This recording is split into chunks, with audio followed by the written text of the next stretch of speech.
Hey, everybody. Okay, it is 7 o'clock, and guess what? It is time for our first Pipeline Symposium debate. There may or may not be blood, but we'll find out. But we have, give us some time. We'll have special effects at some point, like blood spewing out. Hashtag goals. Yeah, we have goals. We have to have 2022 goals, you know? Oh my gosh, Karin has lights in the back. I like it. Jeanne asked for blood and she got sparkly lights. I kind of think with sparkly lights, you know, Spike, you're going to have a hard time winning this debate. Hey, he's the one who said we weren't allowed to discuss anything, but he did say he was bringing props, so that made me think I need a prop. Well, I may or may not have some visual aids beside me. I guess we'll have to start the argument. All right. This is going to be good. You also have war behind you because you have Saving Private Ryan. True. You might have noticed Exhibit A of my argument. Yeah, well, I'll just put you in the Twilight Zone where you're stuck in some sort of perfectly structured script forever. Hey, and you know what? I think that the Twilight Zone is an amazing series and it's very well structured. It is. It's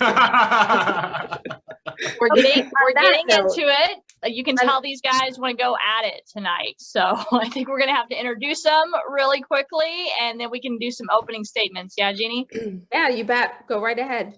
All right. So I'm going to be introducing the lovely Karin over here. She is a screenwriter, a filmmaker, a development executive at Script Pipeline who enjoys endlessly talking about writing and helping writers. Her expertise is structure because it's something that can be solved within the art of storytelling. Karin has produced, she's produced writing, includes the horror feature. Oh, I didn't even know this. That's really cool. Is it Epitaph? Yeah. Mm-hmm.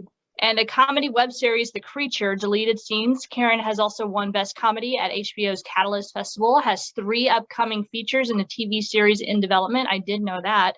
Karin's writing most often finds itself in a party setting, and her web series, I Party, drops in summer 2021. Thanks. Impressive credentials, Karin. You're still going to lose. And then we have the lovely Spike Scarberry, who, if you read his articles on Pipeline Artists, you know that he is not afraid to yell at the reader.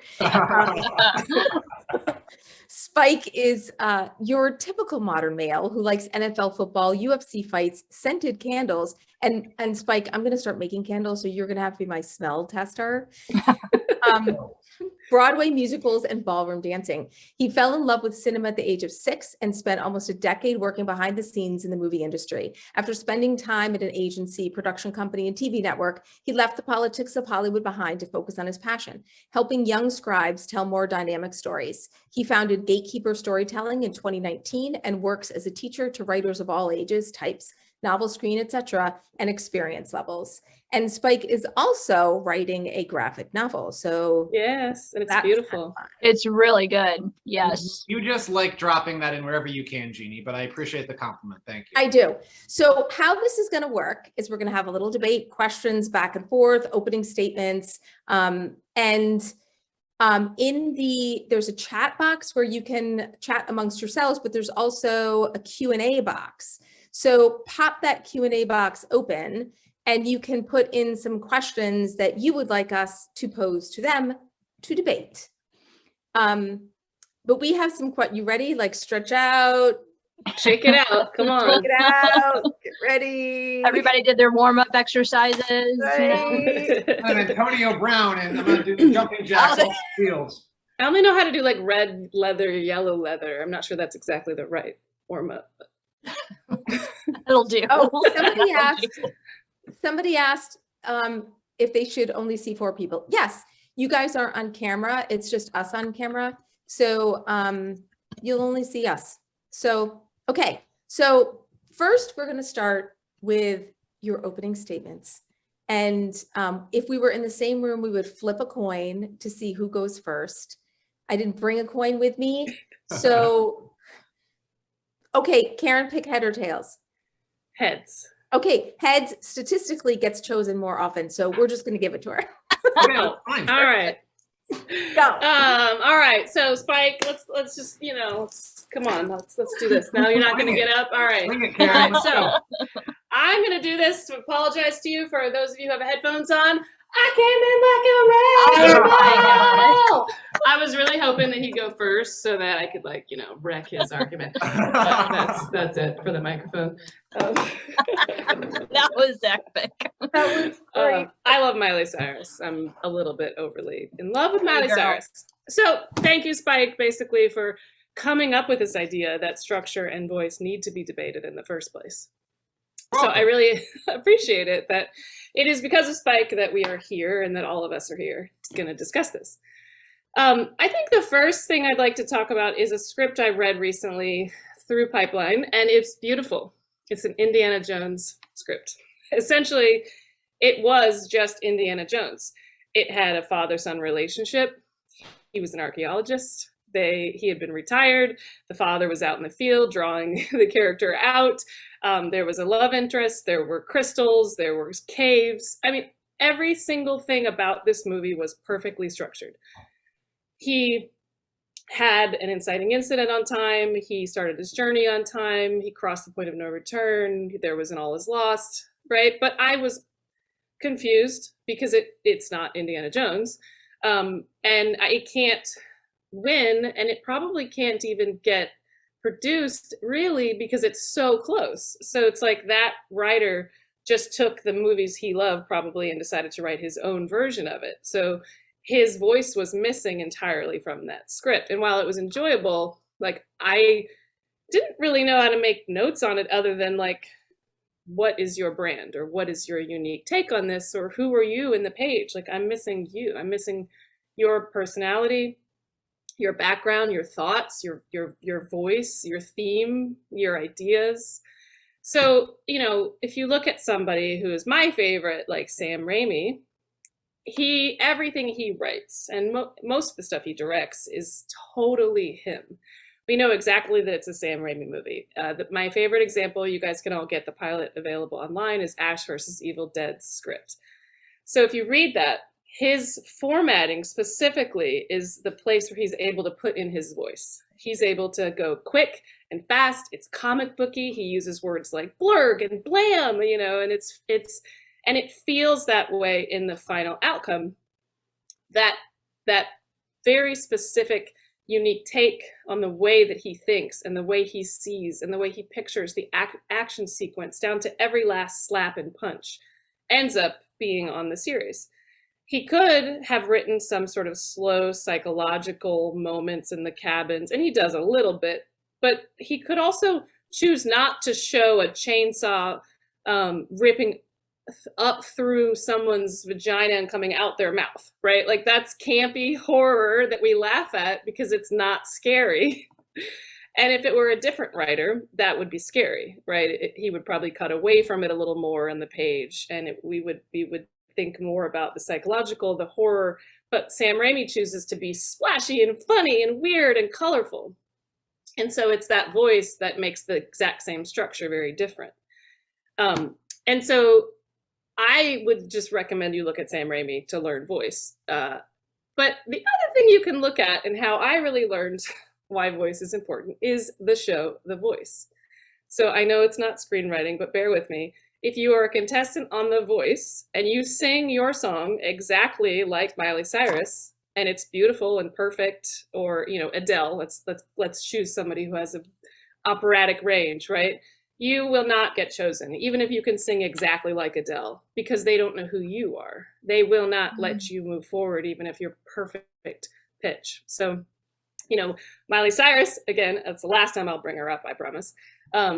She sings Zombie by the Cranberries, and it's my favorite song. I like it better than the original, right? If you look at Sturgill Simpson's version of In Bloom by Nirvana, it's my favorite. I will listen to that on repeat. Spotify has asked me, are you okay? Because I listen to it so much. But it's basically looking at that, Weezer made a version of Toto's Africa, and it sounds just like Toto. So I couldn't like it, even though I love Weezer and I love that song, because it sounds exactly like the original. So I think we need something that's uniquely you on the page to jumpstart your story. I think that's awesome. And you know what else it reminded me of? That at some point in my life, I went to a Hannah Montana concert. Amazing. I don't even do. So that was almost like a low blow bringing up voice, the show. That was a good one. Thanks. Spike, your turn.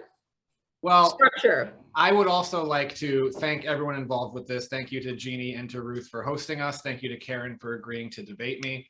I will say that originally I threw out this challenge to a different member of the Pipeline staff.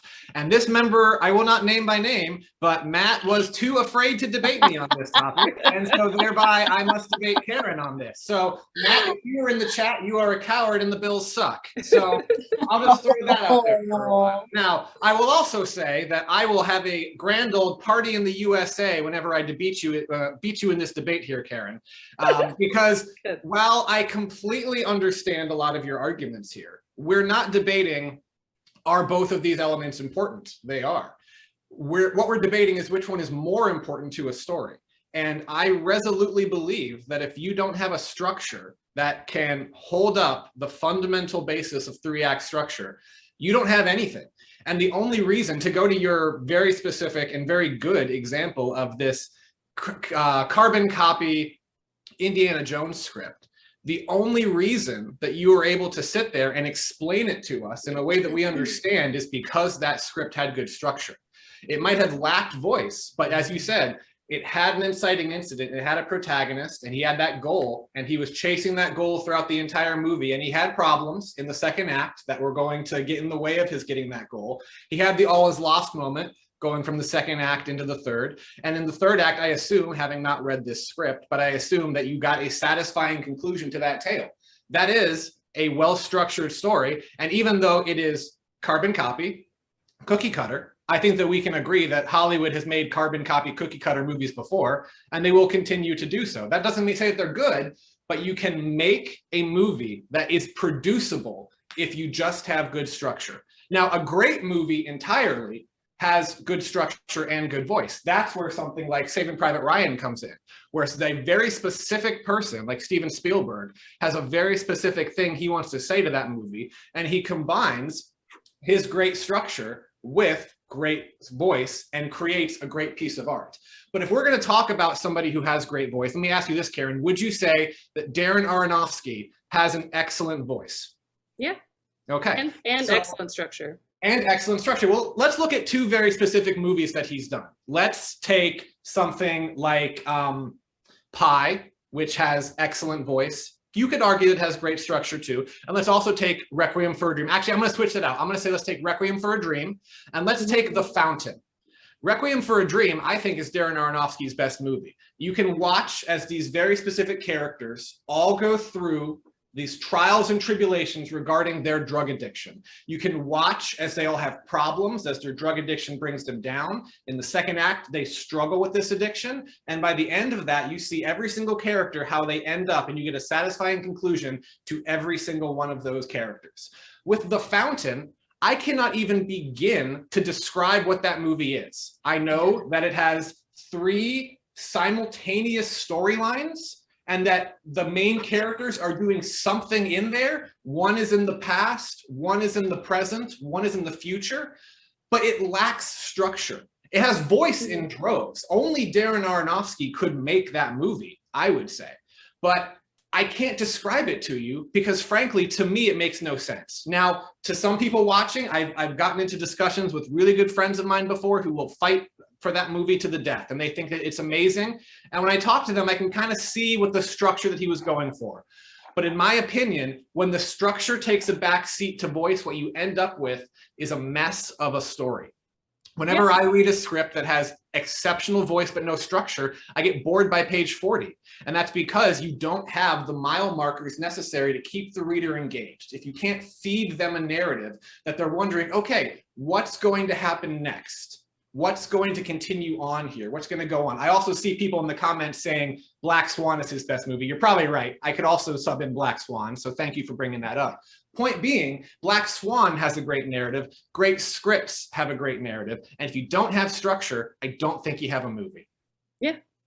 I mean, it's a funny debate because I actually agree with you. And you said the same thing a minute ago, that you have to have both. So I think we'll just agree in advance, apparently, that But you which have one to is have more both. important, though? That's the debate. Which one is So- more Right. important? In That's the where great we are right here. I mean, and Yes. it's about the starting. It's about, in a lot of ways, where a writer is starting on their writing journey, right? So why don't we pull this back just a second here, and why don't we try to define voice? I mean, what exactly are we talking about here whenever it comes to that? Can we pinpoint that? Karin, why don't you start off on what you define as voice here? Voice is you. It is your exact personality coming through on the page. And it can come through in every single aspect, every choice you make, right? So it can be even something like color, right? You know, like if you watched Hawkeye recently, there's so much lavender and purple leading us up to the acceptance that Hawkeye is going to become this person that takes on a suit. That's also structure, right? Hawkeye doesn't want to wear a suit. He wants to be solo. So the voice of the lavender and the color and the all of that is directly, almost uniquely correlated with the structure. So it is, again, that it's both. But it also is your formatting, right? As we talked about with Sam Raimi, how you write it, what kind of slap you do, what kind of speed. So if you look at Hawkeye is crazy action in the beginning. It's like red and bloody and violent and like there's like lights, and it's offensive. It's like hard to watch. It's strobe light heavy. And then you compare that to the same universe with Marvel's Shang-Chi, and it is slow and dance oriented. Every single fight sequence is all about like connecting to the wind and being part of a movement that's slowing down and connecting to your roots. So the voice of just the fight sequences on the page can be part of who you are and how you think and what you're trying to say. It can also be the character, right? Obviously, what the character wants, who their dominant trait is, all of that reflects on you. It's so hard to say that voice can be separate from structure. So in a way, Spike is correct, right? It's so important that there's both. But if you have a structure without your personality on the page, I do find it very boring. And so voice is making sure that you and your weird vulnerability that is so strangely, uniquely you is on the page, and making sure that's in the colors, the character, the dominant traits of everybody, the action writing, even the dialogue. It's all fleshed into every single specific choice of who you are. I'm going to agree with Karin and amplify that, because I think that we basically agree pretty much on what voice is, right? Voice is when you pick up a script or a book or watch a movie, whatever piece of art it is, you can read it and you can, or experience it, whatever it is, and you can say, this was done by only this person. When I pick up a Neil Gaiman novel, I know that only Neil Gaiman could write that way. You can hear Neil talking in a very specific way, with his pacing, with his wordsmithing, with the way that he tells these stories, with these ideas that only a Neil Gaiman type could come up with. So we'll agree in that sense that voice is a particular way of telling a story, but only a piece of that way shows up on the screen. If we're talking specifically about screenwriting, there is so much of voice that is lost when you're filming it. Because when you're writing something on the page in a screenplay, a lot of that comes through in the way that you do your action description. I think that you would probably agree with that. Yes, some of it comes out through dialogue. There's definitely voice there. But a lot of it, I would say a majority of it, comes through in the way that the action description is written. The audience, when the movie is produced, doesn't see that. There's only one person who sees voice, really, and that's the reader. And so to me, the reason that structure is more important than voice in that sense is because once you film that movie, that voice goes away. I would challenge anyone on this call and anybody who's in the chat right now to go and find a shooting draft of any movie that's been shot in the last 20 years. what you'll find in 95% of cases is that the writer's voice has been stripped away so that the only thing that is in that script is what is actually going to be on the screen. All they want there are the bones of the structure of the narrative, because that's what they're going to shoot. The voice in that case, for the most part, doesn't really matter, which is why I believe that structure is more important. I love you're just going to keep saying that. It's interesting because I actually disagree in terms of being able to get your voice onto the screen.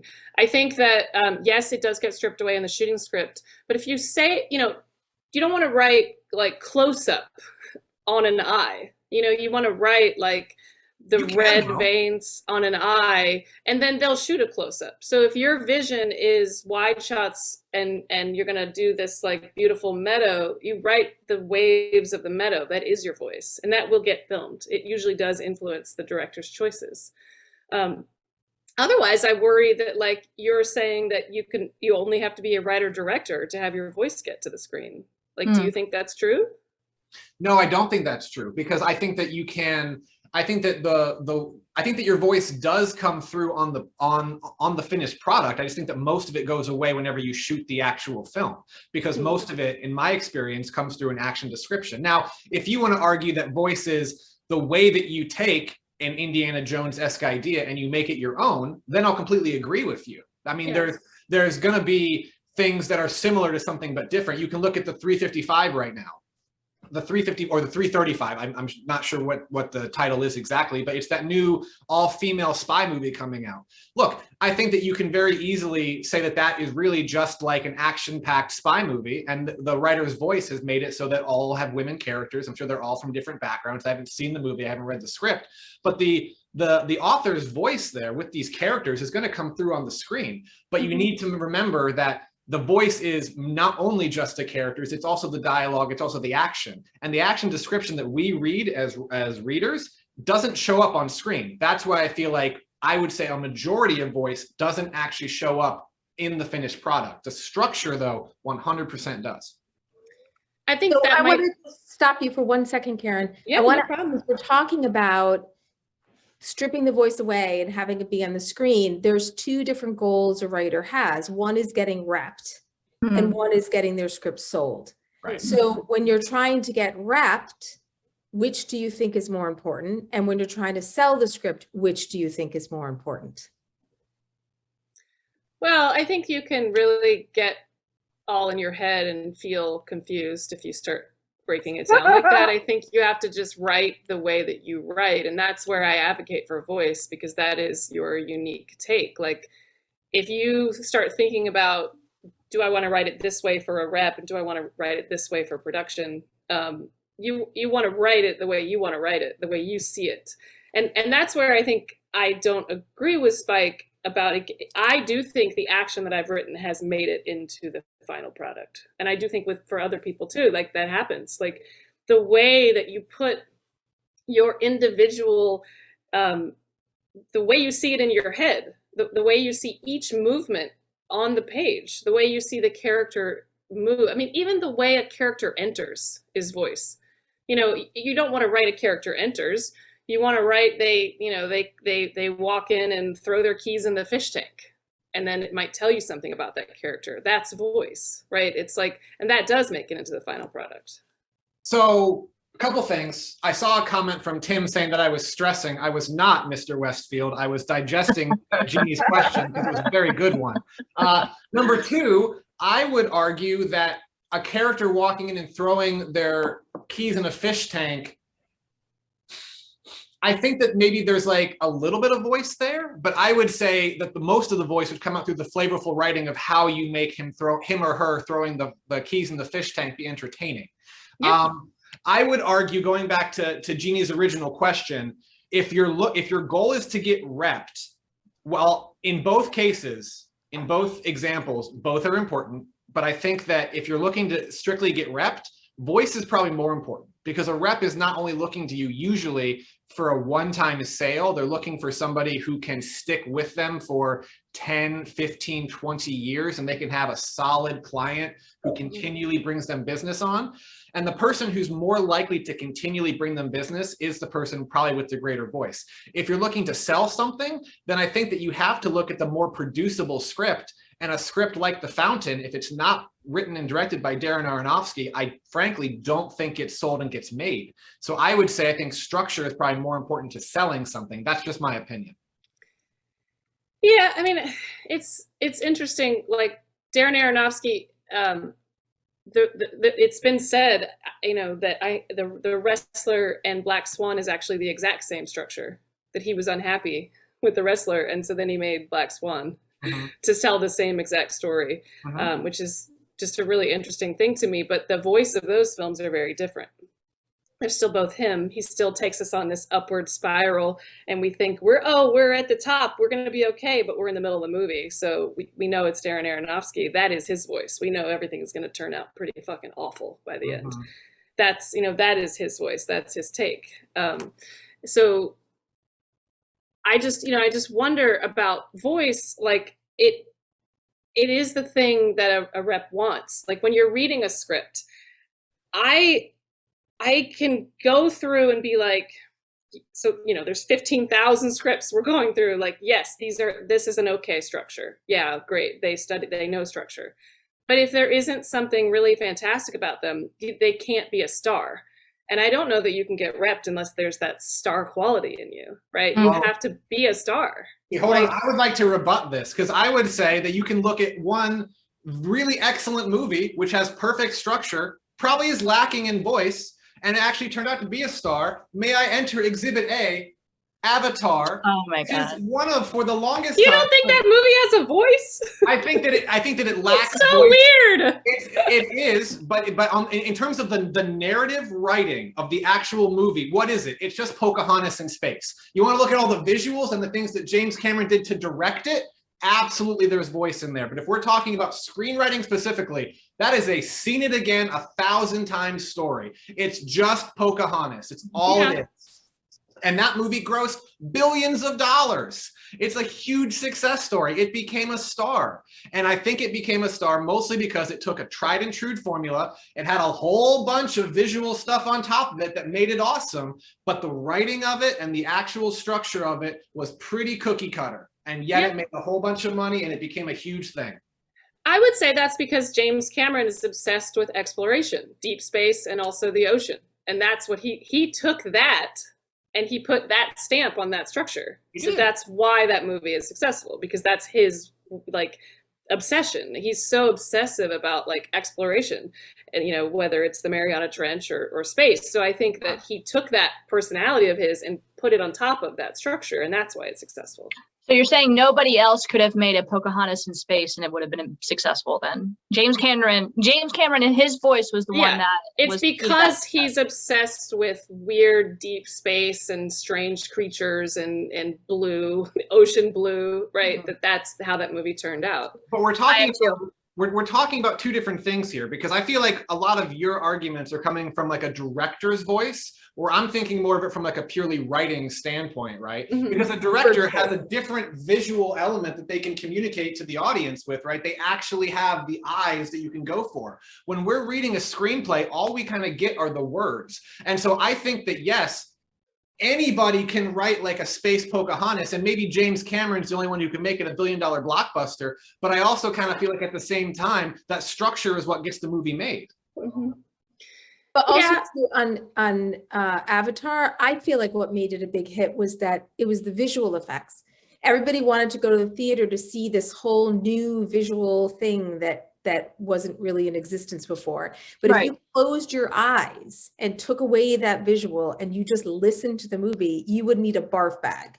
Like, and let's also not forget, but that was like the first movie that introduced like 3D. Remember when 3D glasses in theaters were a thing for a while? Yeah, like, that was like one of the spectacles of it, right? And so they added things on top of this very seen it again story, and it made it a huge hit. So if we're going to bring in a director's voice here, then yeah, we're going to have a different argument. I would probably agree with Karin there in terms of like the right or the wrong director can take a story and make it either amazing or not. I mean, when I was working for the studios and the networks, I saw plenty of examples where we had amazing scripts on the page and we had the wrong director for it and it came out flat and uninteresting. And then we had a okay to just kind of good script and we got the best director in there and all of a sudden the show goes on to be a huge hit. So if we're gonna debate this, we should probably exactly pinpoint what kind of voice we're talking about, because it's going to decide whether we agree or we disagree. Yeah, well, yeah, because films in and of themselves, I mean, they bring so many voices, so many different voices and creativities, you know, to the final product. So are we maintaining this into the writer's arena, or are we expanding from here? Well,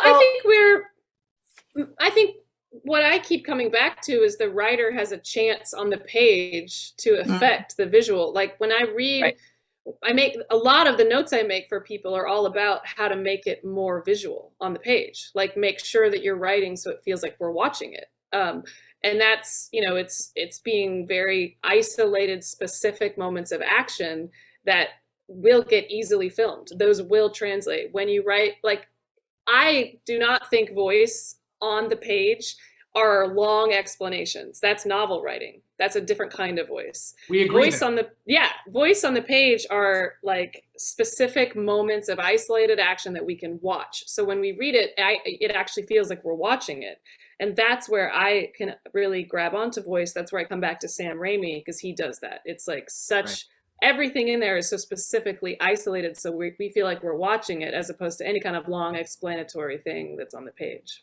Yeah, I mean, look, I can't think of I think it's really hard to find a script. I'm sure that there has been one that I've liked that had kind of like that long, tedious description. I never really respond to those kinds of scripts. I mean, I always know too that, you know, screenwriting is not like novel writing. You are not paid by the word. And frankly, even though you are the original creator of this piece of art that's coming out, you're also not the final decision maker on it, especially for writing a movie.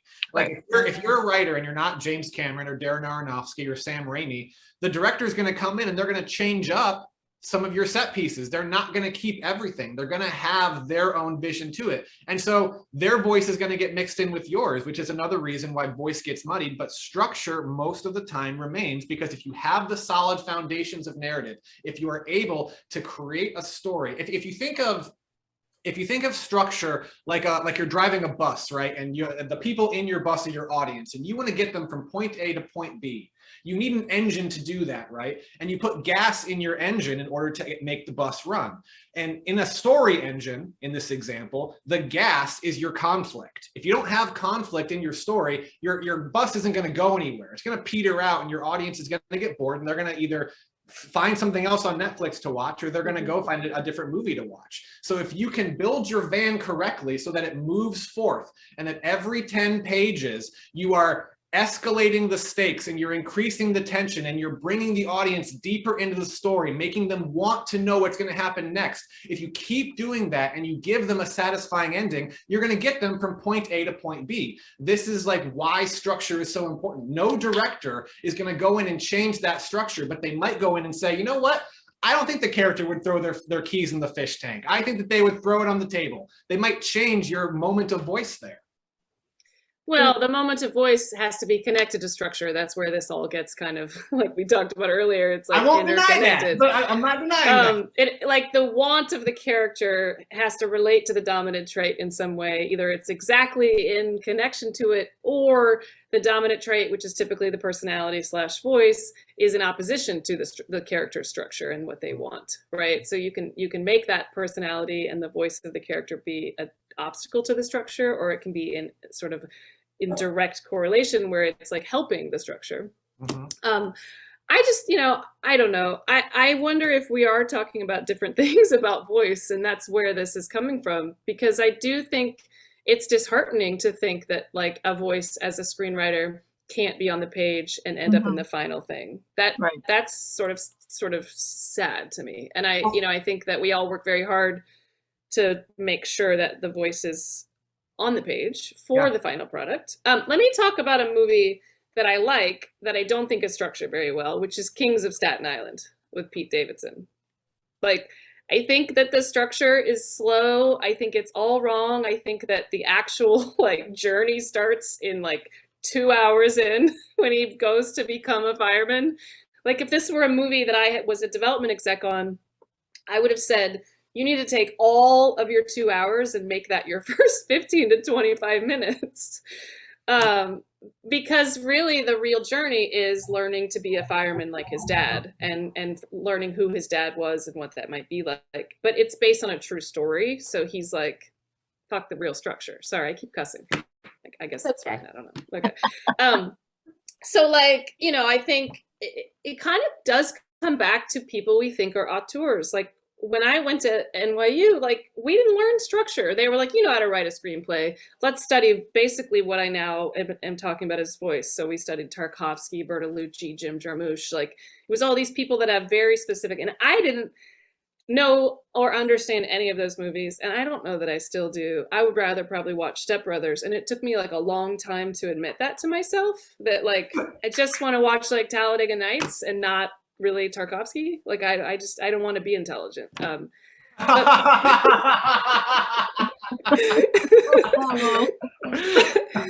like in film school, you study the voice of people. I guess because structure is so basic. I wish somebody had sat me down and said, these are the basic rules of structure. Do this and have your voice. Yeah.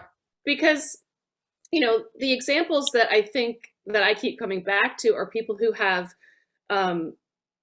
fame and they have a voice. They have structure and a voice. Like you can be a workhorse. Yeah, you can be a workhorse and just be structure. So like you can just be a co-writer and get hired on a lot of things and get paid to be and not have a voice. And you can have a successful career because you know structure really well.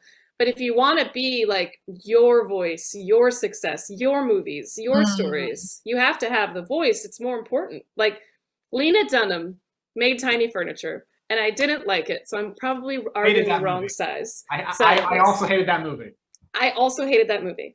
But Judd Apatow saw something in her voice and gave her the series Girls and launched her career, made her a 1%er, right? Because of her voice. That's what made her famous and infinitely probably wealthy. I don't know her financial success, but I'm assuming. I'm not going to debate that point. I think you're absolutely right on the Lena Dunham thing. I would say though, and I'm curious in the chat, I don't think there's a right or wrong answer here. How many aspiring screenwriters would love to be that person who consistently churns out work, consistently sells screenplays?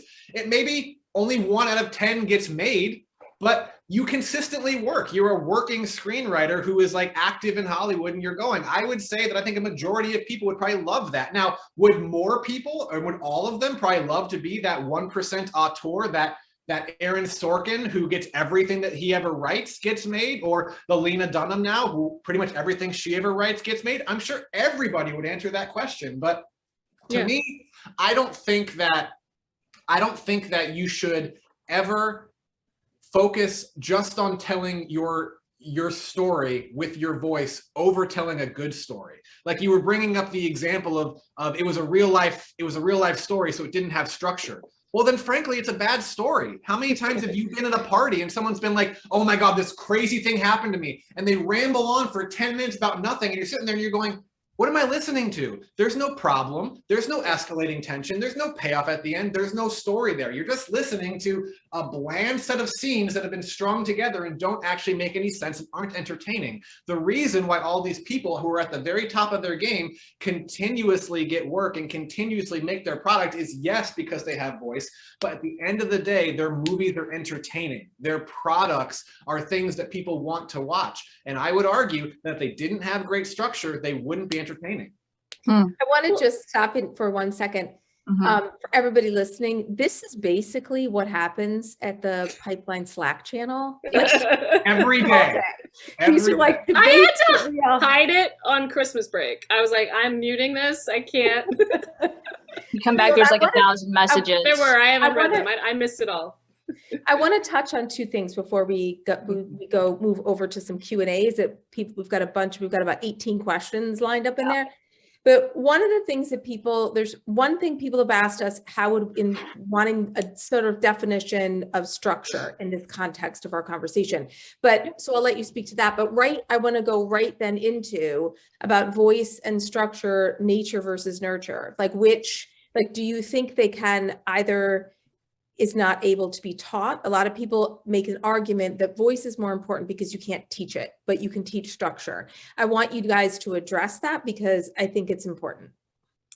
I'll go first. Definition of structure. Let's Yeah. define structure really quickly on that front, just for Charles, who I believe was asking. So, Well, I think structure is easy to define because 3-act structure has pretty much been in existence since the beginning of storytelling. I mean, you can go back to Homer around the fire talking about the Odyssey to look at structure. It's a character who has a problem and he creates a goal with which to solve that problem. The second act is essentially him doing things to solve the problem while obstacles get in his way and his or her way. And the third act is the conclusion to see if the hero actually is able to overcome the problem and get what they want. So the basics of 3-act structure have kind of been around for a very long time. That being said, in terms of which is easier to teach, I think that they're both hard to teach. I will agree. I think that voice is harder to teach because there is something innate about it. I would also argue, though, that the more you read, the better your voice becomes, because the more that you've experienced other people's voices, the easier it is to identify it. If you read a whole bunch of bland screenplays or bland novels, and then you pick up a Neil Gaiman book, you're going to go, oh my, this is something entirely different. This is completely new, and it's a different experience.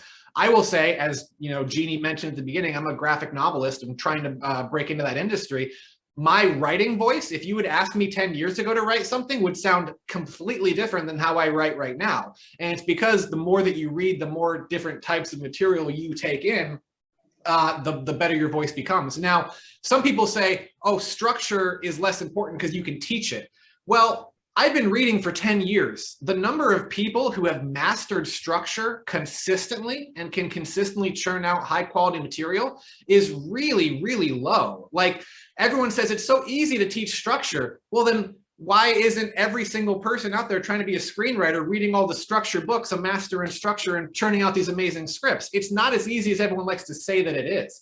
So by doing it more, by reading more, and this is one of my articles on Pipeline Artists, the more you read, the better you become. Every one of you who's on this chat channel right now, you should be reading as much, if not more, than you write, because every bad screenplay that you read is going to make you realize, wow, this is what the readers at Pipeline and the producers and the studio executives who I'm submitting to, this is the feeling that they get when they read a bad screenplay. I don't want them to feel this way when I read my when they read my script. I want to change it around so it's something really great.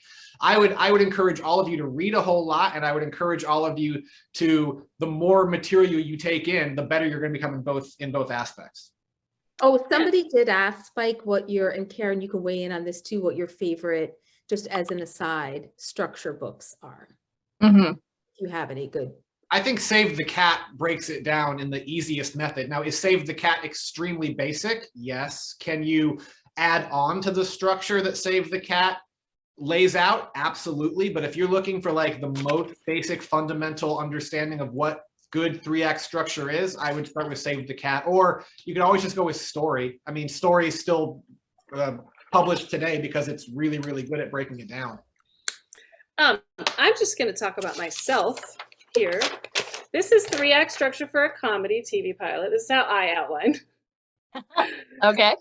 So you've got 3 wants that take them down very specific roads that have an inciting incident or an oh shit, right? This is a screenplay. I have this from teaching earlier. I didn't just. This is a you know, Act 1, Part 1 and 2. Act 2, Part 1, 2, 3, 4, or 5. Act 3 can have 1 or 2 parts.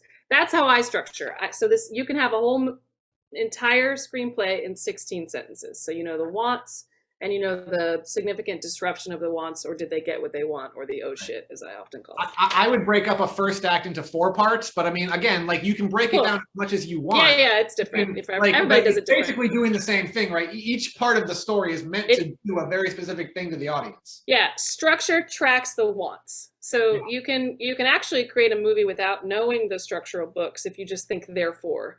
So like, I know my character wants this, I'm going to make it really hard for them, and then what happens when they get it? Therefore, now what do they want? Or they don't get it, now therefore what do they want? So that's like structure. So I agree, like that voice is actually coming from me, my argument, and the reason why I decided to pick this up comes from also reading for Pipeline. Like reading 30 scripts a week like is insane. And so when I come across one that has a strange and fascinating voice, that's when I'm hooked. There are lots of them that are like kind of acceptable structure and they do work. But the ones that have voice are, to me, the winners, because even if the structure is slightly wrong, it doesn't quite solve it, or I don't fully know exactly the change, I know that it can get there with their voice. I know that their voice is here on the page, and it is hard for me to teach voice. I will admit that. I don't know how to teach people who are boring. I don't. I really don't. It takes longer and it takes more work on their part, because really the only way to teach voice is to read other people's voices, I would argue. Yeah. Mm-hmm. Yeah. Agreed. Yeah. What about something like an example of Agatha Christie's And Then There Were None, right? The story doesn't change, but we have like all of these different like versions of it. My favorite's the BBC miniseries, but you know, where you're picking off character one by one, but it's the voice of that person that comes in and makes it unique. So like, how do you, or Batman, right? You know, Michael Keaton left Batman because it was going to become this campy tone with Joel Schumacher. Is that how you say it? Yeah. Yeah. Like, so like, he's coming back to this, again, because it's getting dark again. So I know we're getting into directors and filmmaking tone again, and I guess that's my flaw, as I'm arguing the final product as much as I'm arguing the script. But I think it's really interesting that like all the Batmans are essentially the same character and the same story, or all the Spider-Mans, or, you know, what about James Gunn? You know, he's got his voice both in Marvel and DC. It's fascinating to me that he's allowed to do that. Like, it's clearly him in Guardians of the Galaxy and Suicide Squad. Yeah. So and look, for me, again, I'm not gonna argue, and I think that I'm positive that we both agree on this point. Structure and voice are both essential to having a great script, a great story of any type. That's why Agatha Christie's And Then There Were None is the best doing of that structure. Yeah. But there's a reason that structure keeps getting remade, and it's because the structure works. Now, the movies aren't always great, because you're right, the voice is lacking in a lot of the remakes and a lot of the times that people try to do it again. You can look at Psycho, right? You have Psycho, which is brilliant, one of the top 50 movies ever made. And then there was a shot-for-shot remake of Psycho, literally the exact same thing, that completely lacked the voice, and it was terrible. But the reason that these movies keep getting made is because the structure is solid, and the movies wouldn't get made in the first place if they didn't have that structure. So if we're arguing which one's more important, I'm gonna say it's structure, because if you don't have structure, you don't have a movie. But if we're arguing what makes a great script, then we're in complete agreement. It's both structure and it's great voice. Do you think it is easier to get a movie made if you have just great structure and a boring voice? I don't think that you can make a movie without great structure. I'm not saying it's easier to make it, but if you don't have that structure, you don't have anything. What you have is 120 pages of scenes that don't make sense. It is true, and I will agree to let him win on that, frankly. Like, I cannot care about a movie if I don't know what the character wants. Right, because you don't have a movie. You can't. Yeah, you can't. You don't have a movie. You don't have a story. That's a critical component to it. Yeah, you have to know what the character wants. Yeah. Spike's going to take that little section out of this debate. I think you won that. I think you won the debate. It's going to go on YouTube with just that. Party in the USA. So throw my hands up and playing my song, The Butterflies Fly Away. This is recorded, right? Oh, crap. It is. Forever. It is. No! That is forever, Spike. Thank you for that. I appreciate it. You're welcome, Ruth. You're welcome. No, there's somebody who asked a question right out of the gate, and really it's more of a comment, but I think it was a really good analogy. They said, in my day job as a physician, structure is mandatory, yet following algorithms may miss everything about the true diagnosis. If the patient's voice is not elicited appropriately in the interview based on trust and the patient's willingness to share the truth about their body, mind, and spirit, isn't the voice most important? This is the difference in being a physician versus a human technician. Yeah. And I thought that was a really interesting way of kind of analogy of putting it. that was in the beginning of the discussion. So Cool. I am sure they have heard all the stuff that you guys have talked about, probably have another opinion. But looking for, what do you feel is the good balance between the two? Is there, I mean, I'm not sure how to answer that question. I mean, my opinion would be you have to have structure first, because any amount of voice without, like Karin said, a character who wants something and a character who's going after something means you don't have a story. And so my opinion would be structure your movie or your novel or your whatever it is you're making out first, and then add your voice on top of it. I also think that you can say that a lot of voice is theme, which is what you're trying to say, what you want the reader to be thinking about after they finish your story. And so as long as you have something that you want them to be thinking about, and you can structure your story around that specific topic, I think that you can add your voice in on top of it. But you still need to have the character going after something in order to have a working story. Yeah, I would agree. I totally agree with that. And actually just add on to that, if you want to keep your voice in the final product, tying it to the structure is essential. So, you know, with the keys in the fish tank thing, like that would have to be tied to some goal or some inner flaw of the character that she would put her keys in a fish tank. It has to be part of the structure for it to even matter. So if you look at Hawkeye, right, all of that lavender, all of that purple, all of the dark black suit he wore originally, and the desire to be solo, right, all of that voice and all of the choices that are made on the page end up becoming directly structural to the fact that he does choose to put on a suit and he does match his teammate in the end. So purple is my favorite color, so I was like hyper aware of how much they use purple all throughout. And I think if you tie it to the structure and the goals and the want and the change of the character, it'll stay. Mm-hmm. So both. Karin, there are multiple requests for you to tweet out your Spotify playlist. Yes, there is. Everybody wanted, whenever you started naming off your music playlist, they were Miley like, Cyrus, Miley Cyrus, and Miley Cyrus. Awesome. Yes, I can do that. It's funny, like, I was thinking about like, who are you? And so I was thinking about, who am I? I have on this like completely galaxy covered outfit, right? There's literally like inside and out. It doesn't really have anything to do with anything. But what if I went into a meeting and was like, so I'm a starseed. I believe that I'm an alien from another universe and I'm stuck here. And these are my fish, Wanda and Joe, and they're in these deprivation tank and they are also aliens. And back there is our pathway to our spaceship. And I've written a script about us. It's the three of us, right? So this is not real. I'm making this up. This script about the three of us. Not alien? Oh man, you had me convinced. No, I am a starseed. That's true. But I haven't written this script though.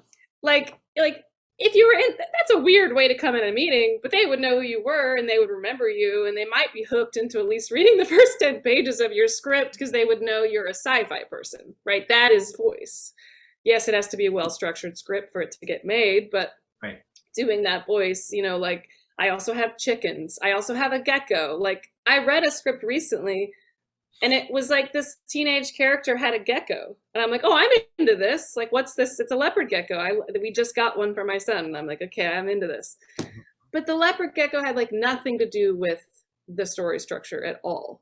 So her voice will get cut because it's not connected to the wants or the structure. You have to kind of make the reason why she has a leopard gecko important to the story structure. Mm-hmm. Why does she have it? What does it mean to her? What's going to go wrong for her if that thing goes missing or dies? Like, how important is that leopard gecko to the stakes of the story?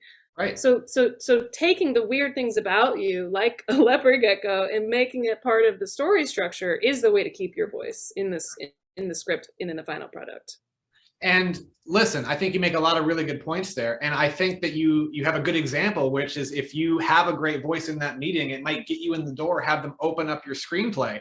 But if your screenplay doesn't deliver on being entertaining, And usually the best way to be entertaining is to have good structure. They're not going to finish it. They're not going to get all the way through. To use the bus analogy, your bus is going to run out of gas on page 40 and they're going to put it down. They're not going to get to point B. So that's why I feel like you need to kind of have that structure to get the story all the way through, and the voice amplifies the great structure that you have. Yeah. But what if I went in that meeting and I told them I'm a star seed and then I wrote like a really boring script? They wouldn't make it either. That's what I think we're agreeing, right? Isn't that what I just... No, I'm saying like, what if the script was really like boring with no voice in it?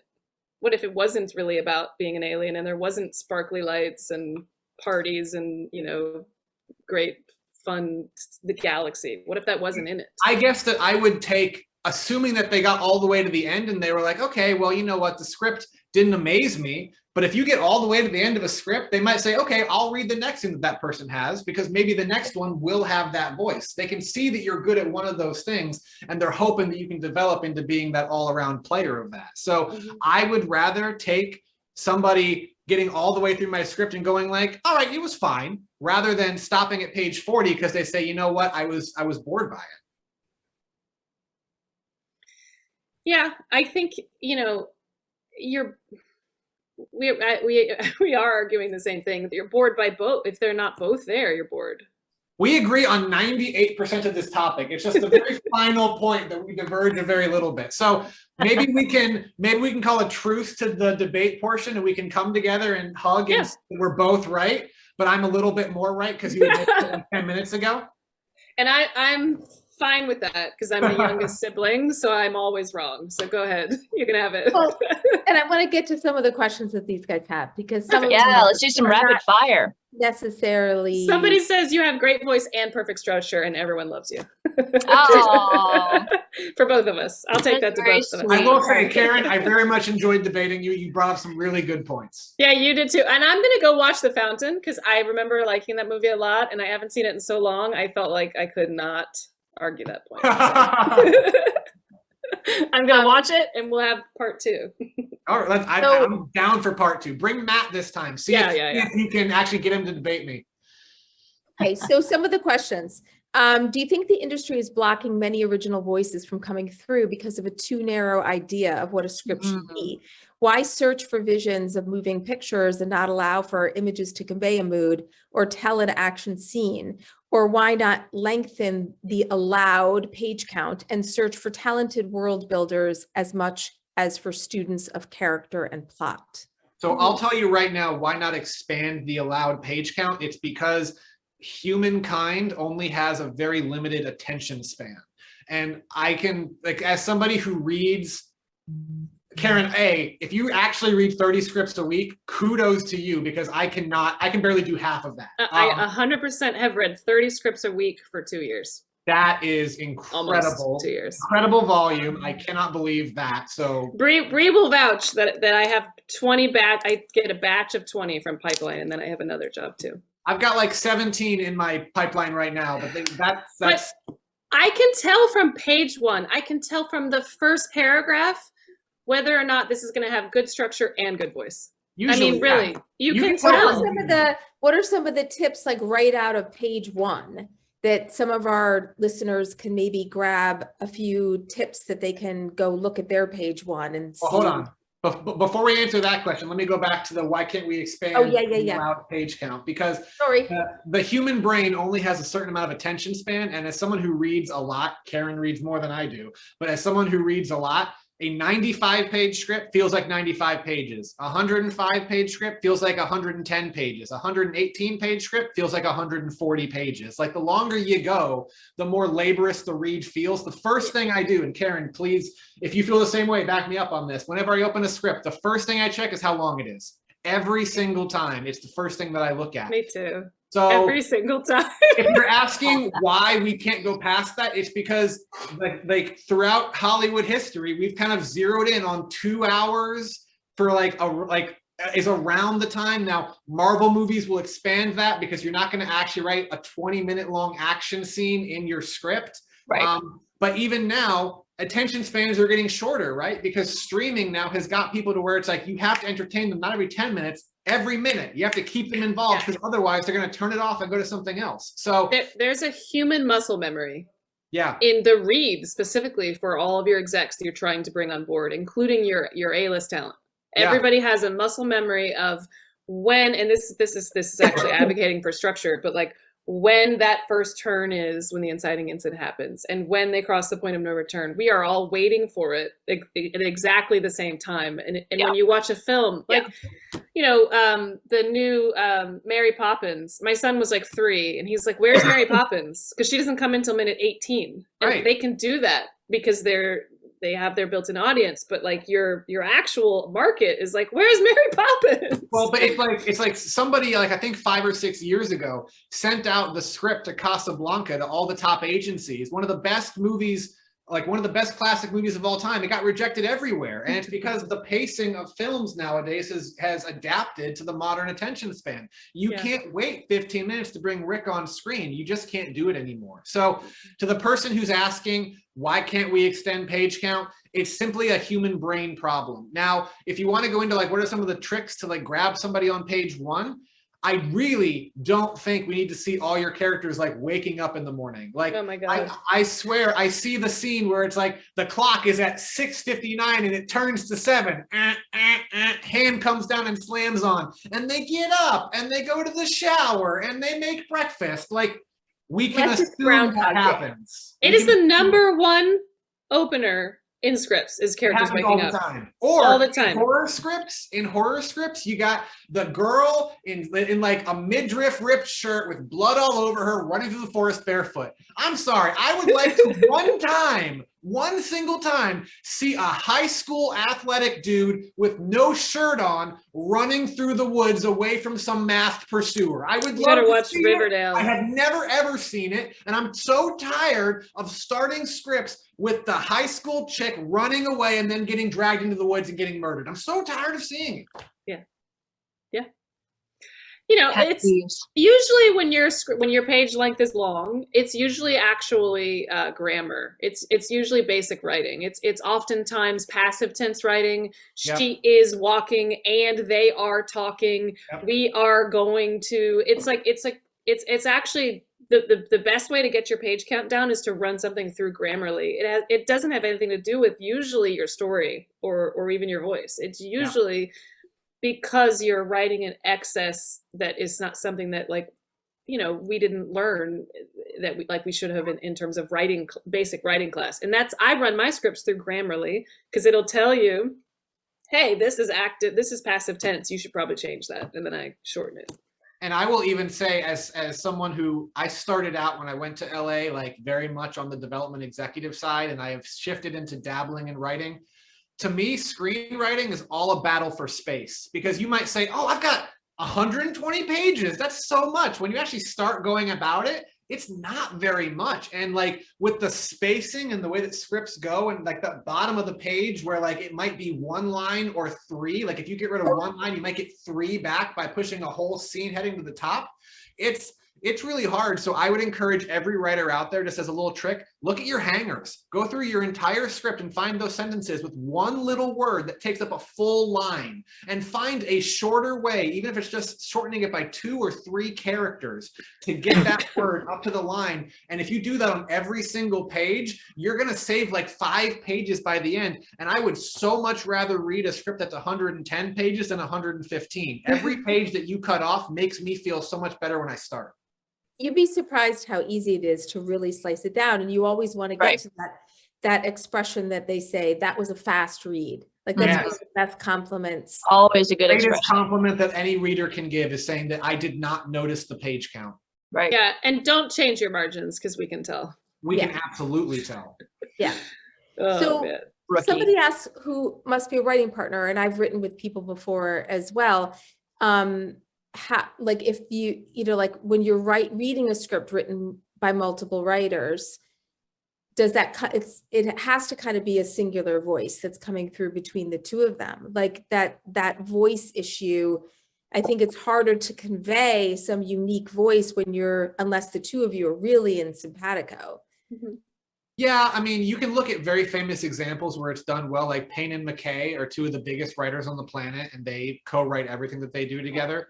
But I also can think of numerous examples where I've personally seen two writers, and I very easily see two voices kind of competing for space, and that's where writers are not compatible and not in sync. I do think that it is kind of like you have to get it right. It's like a marriage, right? You kind of have to know exactly what each other is good at and kind of like help each other up. Because otherwise I think it can easily just as well be problematic as it can be additive. Yeah, it's when I'm hired on as a co-writer, I try to always tell them this is your voice. And they usually say like, no, it's our project. But like, I'm like, no, like it's usually a writer director scenario that brings me onto a project to help them finish it, because they struggle with structure is usually what's happening. So I'm there helping them get their voice out to the world, which is potentially maybe why I'm arguing for voice, because I feel like the person who has the voice is the one who's the winner in the end. And I'm just like a worker bee, right? So maybe that's why I'm arguing for voice, because I want to be famous. So I want to be my own voice. But I think like, for me, that's how it's always worked best. If you say like, look, this is your project and we'll kind of, we come to a head, we'll do and maybe this one's my idea and we'll do mine. But it's weird. I had a meeting when I had a co-writer with a manager who is also sort of is a friend, and he said we don't sign co-writers. We just don't, right?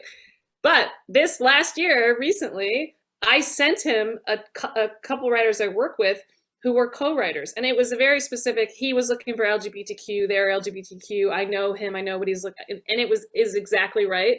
And he signed them. So I think it's funny, like even in the industry, everything's always changing, because he said I don't sign co-writers. Yeah. The same exact person signed co-writers, because the reason why is because they are sister-in-laws and their voices are like, I can't tell when they submit pages to me, I can't tell who submitted what. They're both right, equally funny, equally the same vision for the projects, right? So you do have to be that like kind of really deeply connected if you're going to share a voice. There are exceptions to every single rule in Hollywood. Someone can tell you all day long that they don't want to see Westerns or period pieces, and then they go out and what do? They buy a period piece. And it's because that was the specific period piece that hit them emotionally and cut through all of the reasons why not.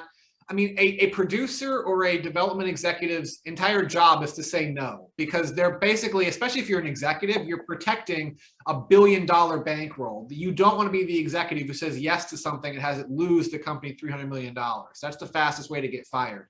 But if you can find a script that makes you forget about all the reasons to say no and makes you want to fight for it, and you can get it through the political clusterfuck that is Hollywood and get it made, more power on you, man. So yeah, most times in Hollywood, when someone says no to you, it's not no, it's no right now. It's or no, not this. Yeah, that brings up such an amazing point, is like somebody has to fight to get it made. Yep.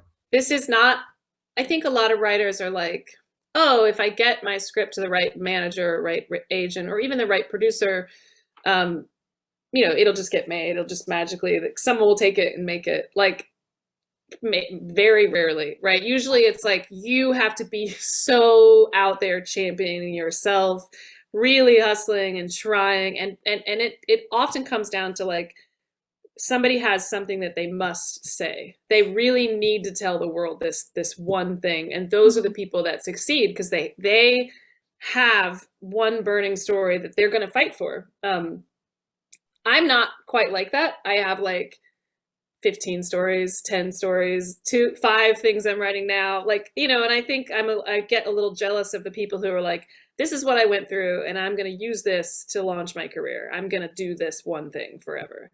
I just tend to be like, oh, I wrote that thing. Now I'm going to write something else. And so it's interesting to me because I do think the people who are out there fighting all the time are the ones who get their stuff made, instead of just sitting in their underwear writing, which is what I prefer to do. Yeah. Just put PJs on and drink tea and write. Somebody will make my movies one day, right? Or you can turn your script into a graphic novel. I mean, well, there is a reason why I am turning my script into a novel. Yes. Yes. And I have to say, I think it's funny that, Spike is advocating for structure, which he always talks about a lot in our Slack channel. But I have had the pleasure of reading some of his graphic novel, and he has a great writing voice. So He does. he does. You're gonna make me blush, Jeannie. Okay. Think. Which type of film would you rather watch? Type 1, fantastic structure with so-so voice, or type 2, fantastic voice with so-so structure? I would say A, because I feel like a so-so structured film is probably going to bore me at some point. And even if they're both going to bore me at some point. Yeah. I'd still say A, but it's a middling A. You need to have both. I mean, for me, it's B, because like I come back to King of Staten Island. It does drag, and there is a part of it which you feel a little bit bored, but it is also such a beautiful voice that's so strange. Like this guy who tattooed a kid, like it's like he's like, sure, I'll give you a tattoo. How old are you? 8? Like it's just that voice in a script is just grabbed me. That personality that I wanted to root for him because. Sometimes I think a lack of structure comes from a character who doesn't know what they want, which can be really hard to pull off, like Girls and also Kings of Staten Island. Apathetic characters are the worst because what are they doing? Like we're watching, like we want to see active characters. We want to see a character who does something. We face enough indecision in our own lives. We want to see a character who grabs life by the horns and like pushes forth with their own mission. People who have a purpose in life are sexy, right? Like you want to see them succeed. And so I'm sure that there's some example of an apathetic character that's really, really worked out in the past, but it's the distinct minority. Every time that I see an apathetic character, especially an apathetic protagonist in a script, I note it every single time. Yeah, it's usually hard to get that movie made. That's why I think, I kind of struggled with what movies are out there that have a really great voice but are boring or bad structure. Because I do think it is harder to get a movie made with just voice, but I think it's better to have a truly successful career if you have a unique voice. And so it's like writing this dance between the two. And I'm just going to comment on this thing in the chat. No, The Room does not have a so-so structure. Room has a bad structure. It has the very beginning nugget of structure, and then it completely loses it. No, that is not accurate. Okay, so what about something like Solaris, like the original Tarkovsky Solaris? Like I have watched that. That's a good example. Like that's a good example of great voice and so-so structure. Yeah. And it's good, even though it's like, what is this? Okay. So someone asks, why is Chinatown considered a blueprint for a great screenplay? It's mentioned in most books about screenwriting. So thoughts on Chinatown? I think it's because the twist is so well hidden that literally nobody sees it coming. And I think that the second act is kind of perfect where it keeps drawing you in with this false narrative. And then when it finally reveals itself, it's completely shocking and you can't believe it, but it makes so much sense because it was there the entire time if you could have just had all the puzzle pieces from the beginning. And I still think that ending is one of the most iconic in all of cinematic history because the protagonist fails. He fails in his goal, and yet somehow it's completely satisfying that the story concluded that way. I love Chinatown. I think it's great. If you read 100 scripts, this is a math question. No, just kidding. It's like an SAT we're doing here. Yeah. What percentage do you think are interesting versus great versus toss after page 1, 2, or 3? Like, so like, is there a percentage of like, and we're not just talking about, pipeline scripts. Like we're talking about like just scripts that you read, even including people who your friends who are giving you screenplays. Like, is there like, you always hear there's like only 2% of screenplays get recommends and, whatever, like on average, where does it usually fall for you? I'd say 1 out of 10. I like probably. That's pretty high. That's yeah, pretty high for it's me. pretty high. There are There will be some times Don't say where love. She said like. oh, like, yeah, like love is like 1 out of 100. If that, maybe 1 out of 1,000. Yeah. Yeah. Finish your thought, Karen, and then I'll go. No, that's it. Like there will be but I'm also, I feel like I have my dream job getting paid to read. Like I grew up like wanting to skip gym and everything because I was like, I have croup, can I just read my book? Like I love reading. So for me, if you can kind of keep me invested at all, either for voice or structure, I'm excited. And I feel so lucky to get paid to read. So that's, I mean, I have been told to be meaner in my feedback because I love stories and I love reading stories, and I feel so privileged to be a part of even just any part of the storytelling. And it's like these are unavailable to the public. Like Right. Getting to like even the Indiana Jones script, right? I was like, this is cool. I just read an Indiana Jones script that no one else will ever see. Yeah. First of all, no, Monica, I did not figure out the twist of Chinatown before it happened. So kudos to you for figuring it out. Number two, to answer the question, the way I like to approach it is what percentage of scripts get me past a certain point.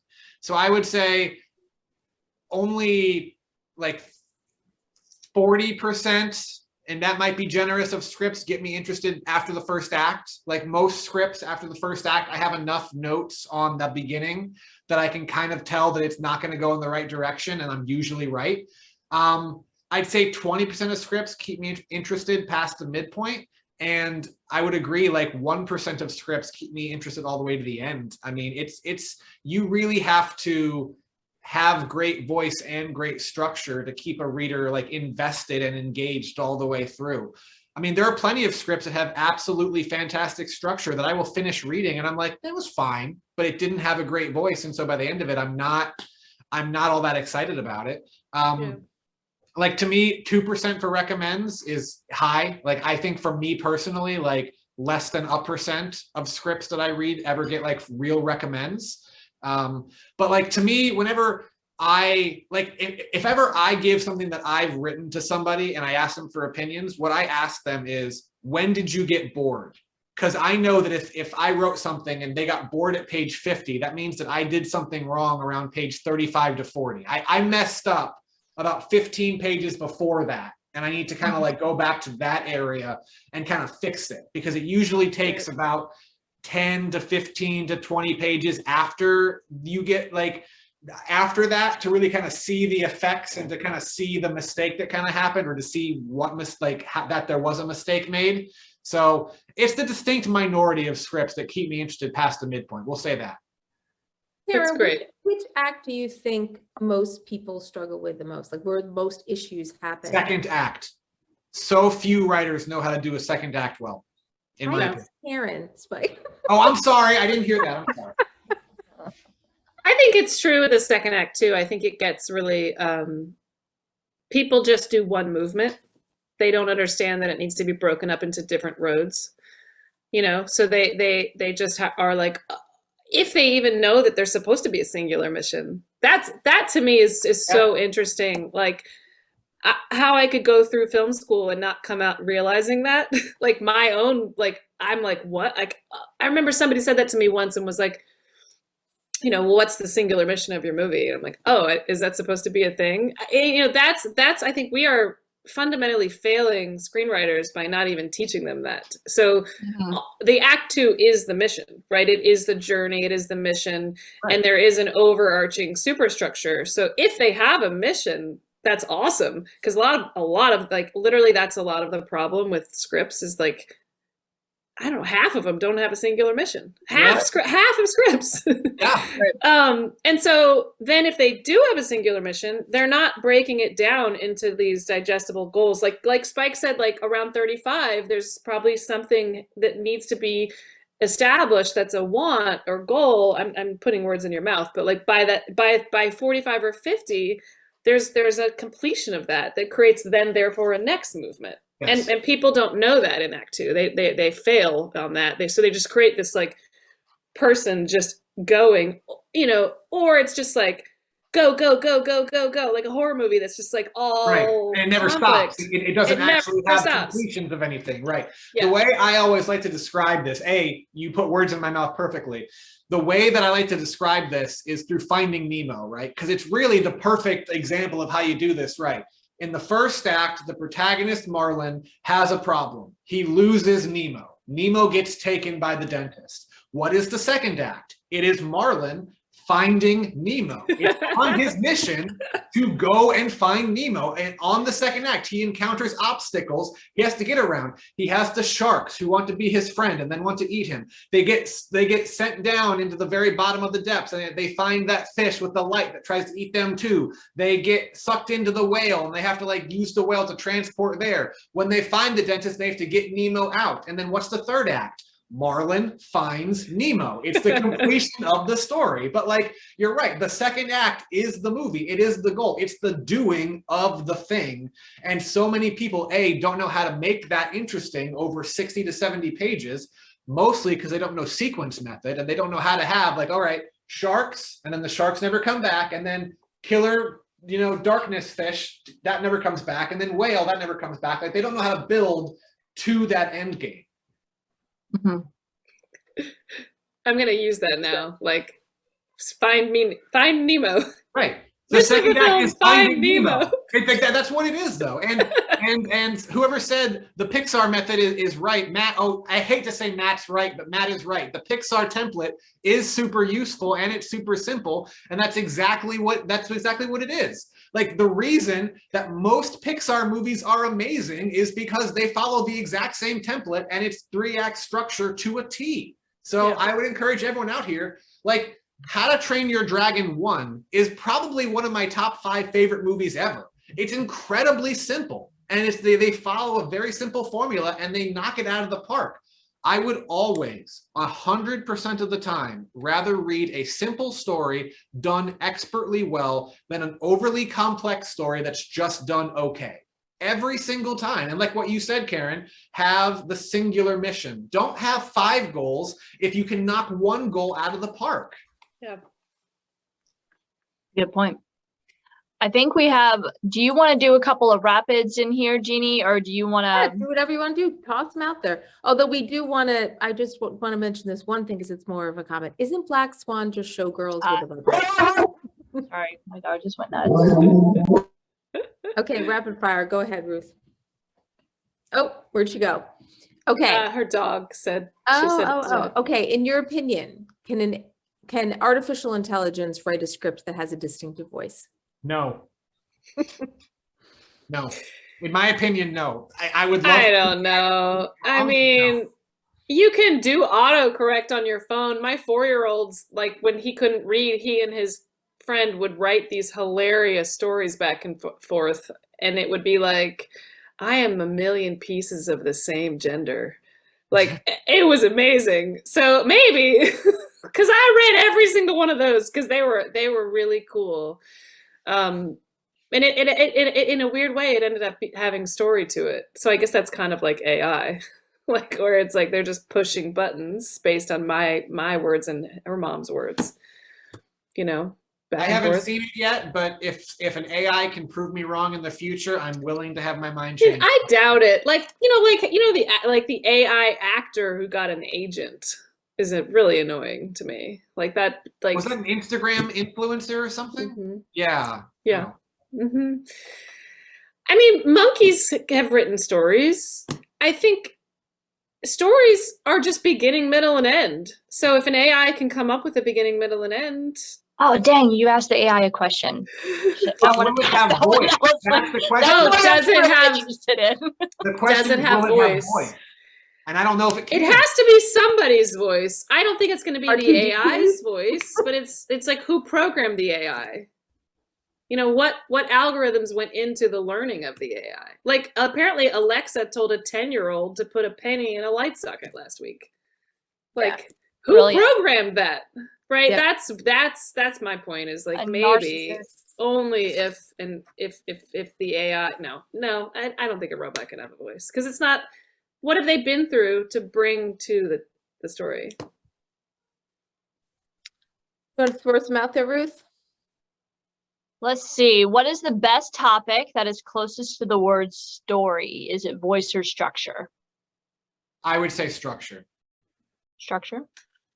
The complete holistic story. You don't have a story unless you have structure. I don't think you do. Beginning, middle, and end. Yeah. Karen, do you concur on that one? Yeah, probably. Feel that? I think that might be the only thing we needed to say in the whole debate, actually. That was it. Whoever that is, There thanks for it asking is. that. Thanks. And Matt would We've like to already know that determined you that I liked won, it. and Karen admitted so. Ooh, here's a good one. Would you say someone like Zack Snyder has too much voiceover structure because his films don't appear to be able to be made unless they're around for over 3 hours long? Oh. I mean, I really like his versions, so I'm pretty glad that he fought for his voice. Mm. I mean, I think 300 is a great example of a Zack Snyder movie that has great structure and great voice. I haven't watched a lot of his superhero stuff. So does he have more voice than structure? Maybe. I'm also just not sure how much say he has in the writing process. He probably has some. I just don't know if he has most or all. I loved the Army of the Dead, but I didn't like the second one really because of the structure. It fell apart. The voice is still in there. So in the second, I forget what the second one was called, but it was a prequel. But the structure was sort of, I don't know, it fell apart for me. Anyway, I loved that. Yeah, that's an interesting thing. Like, it comes back to the director comment. Like, are you better off being a director if you want your voice to be the most important thing? Yeah. I mean, it's something to consider, writers out there. If you want to be writer directors, it's definitely something to think about. Let's see. In the rom-com formula, the audience must meet the two main characters separately before the meeting moment. Sparks fly between them. Blah, blah, blah. Do you feel a rom-com has to follow this structural formula to be successful? Where you have to meet them separately and then bring them together? Or you have to follow the predictable, I guess, rom-com structure that we're used to at this point. Like the meet cute. No, because you have Trainwreck, which doesn't follow the predictable structure, or Holiday, which I love. That's admitting I love, like, normally I'm all about Zack Snyder, Army of the Dead, but like, no, I loved Holiday. It's fantastic. It's about these two people that don't want to be together. And they decide to, like, just date on holidays. So you have to turn that want into a want to make it work structurally. So Trainwreck has to turn the lack of wanting to be together into a want, where, like, I want to be single. You can't say I don't want to be in a relationship and the structure still works, but they're following a different model in terms of, like, I want to be single, and those movies work. And I think that you can have, I think there are almost like different types of rom-coms, because, like, I can think of romances that are also comedic that don't work with that structure at all. You can look at 500 Days of Summer. You can look at that Zach Braff movie, the one, I'm forgetting the title of it, but I mean, there are definitely ways you can go about it. You can go for the low-hanging fruit of, like, the old bad Kate Hudson, Matthew McConaughey movies from back in the day. Right. I think that's a very specific type of rom-com that appeals to a very specific audience. But I also think that for a lot of audiences, that specific structure has been worn out because it was done so many times. Thank you, Garden State. Thank you, Sarah. So I would say no. I think that structure has gotten worn out, so it's hard to bring it back. But again, going back to write a script that avoids all the ways to say no. If you can make a script with that structure that completely blows people's minds, I'm sure that they would buy it. Is there a way to do structure without it feeling formulaic? You know, there's so many people say, like, you know, like Save the Cat, or say, like, you get, like, that muscle memory you were talking about, like, to, you know, is there some sort of tips for doing something with a standard traditional structure, but also making it not feel so much like, you know, connect the dots, like you can predict what's coming next? Well, go ahead, Spike. No, go ahead, Karen. I mean, like, no one wants this question. Yes, I think that if you can give us unexpected character choices and personalities of the characters, we aren't going to potentially know exactly what's going to happen. We may know that they are going to end up together, but we're not going to know how they're going to get there. So it's the journey they take, it's the choices they make, it's the choices they make because of what happens to them that creates unexpected structure. So if you were to, you know, there's an exercise that I do with writers where it's like, hey, you have a character who is lovely or they're an asshole, but they both want love, right? So we're going to give all the writers, and you guys can try this, like get together with a friend and do this. Everybody, you know, give your character the goal to get love. And that is structure. But how you go about this comes back to arguing for voice, like how you go about that getting love is your voice. So you can actually go and follow the exact same structure where it's like, I want love. I'm going to go through all the ways to get love. I'm going to go on a date. I'm going to try Tinder, and finally I'm gonna let my mom set me up. And it's gonna work. And therefore now I have a date. So therefore I'm gonna go on a date. And it's my character's personality that's gonna get in the way of the date. Whether I'm an asshole or whether I'm lovely, both of that's gonna kind of get in the way somehow. And all these other outside obstacles. And the guy's personality or the girl's personality, you know, they're all gonna get in the way. And let's say at the end, right? The date goes bad for everybody writing this. The date goes bad, so this character swears off love forever and joins a nunnery. And then what is your version of a nunnery? And who do they meet at the nunnery? And in my version, I would meet like Ruby Rose or Idris Elba, and I would brush hands with them. And all of a sudden, this is a Hallmark movie, and you know we can't kiss because it's a Hallmark movie until the very end, but. Basically, that same exact structure where it's like, I want love, I'm going to go date, Tinder, and then go on, get my mom's going to set me up, and I'm going to go on a date. And then I'm on the date is the next movement, right? And how is all the date going to go wrong? And then at the end of the date, what happens? And here's where you can kind of break off in different rom-com story, whether the date works or whether the date fails. But basically, like those exact same two first movements are almost always the same.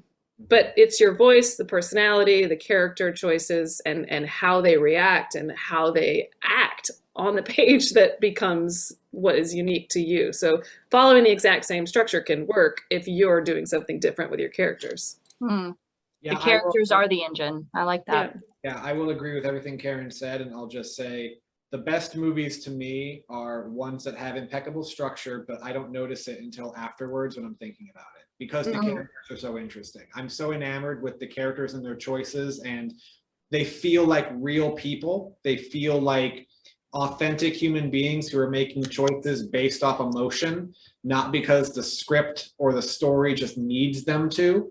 Those are the best kinds of movies, and I always love when I can enjoy something and then go back after the fact and say, you know what, that also, the reason I enjoyed that so much is partially because it had impeccable structure. I 100% like agree. Did you watch Shang-Chi, Spike? I don't watch You don't watch the Marvel movies. Okay. Well, it's in a way a rom-com. It's not. It's like they don't end up together in a romantic way. They never kiss or anything like that, but the structure of their relationship is a romantic structure. You know, with Shang-Chi and I forget her name in the movie, but the Awkwafina character, it's this underlying story about their friendship where in the end they still have each other, and their friendship gets challenged just like it does in a rom-com where they break apart in the middle. So, you know, even using that rom-com structure within your action, you know, adventure Marvel movie can work. I want to ask one more question because I think it's on an article that you've written, and then we can kind of wrap up. But Spike, you wrote an article about the best script you ever read, and it was from the point of view of the wolves. And this person is asking, and they want to make sure you know that this is not a trick question. They were just curious. But was it your favorite because of the structure of it, or because of the voice? It was my favorite because of the voice, and it also had impeccable structure. So does that mean I win? I've never read another script that could have wild animals be the protagonists and have it work. That's the thing, because it did have an insanely unique voice. So it was my favorite because of the voice, yes. But it wouldn't have worked if it didn't have great structure to go with it. I'm feeling that for Karin. If I Thank had you. a Karin sign right here, I just hold that up right there. I think so too. Thank you, Ruth. And thank you, Spike. You still said that I won, though. I know, but I think you have to say I won now. I've said that we're both right. So can we just say tie? Can we just say it's a tie? I think it was great. Really great debate, really interesting. And I'm so glad people get to see the debates that go on behind the scenes at Pipeline. And also want to thank you two for doing this. And I'm sure Spike might have had a little mimosa in his little, maybe that's why he's called Spike. It wasn't little, it was a big mimosa. Hey, I had some zingers. Spike said we were supposed to get mad at each other. So I was like, do I need to make up like, but I mean, we didn't really get mad at each other. I was like, I still love you, Karin. Way more than I love Matt. That's right. But There was so much gold in there. That was great. That was great, guys. And I just want to remind everybody, we have another session coming up on Wednesday, January 19th. Anybody who's interested in writing a book. It's with editor Chantal Emiasman from Agora Press. And she's going to do a session called Beyond the Book, Creating a Writing Career. So she's going to talk about not just, everybody focuses on like that book, like how do I get this book published? Well, she's going to talk about like, how do I establish a career as a writer?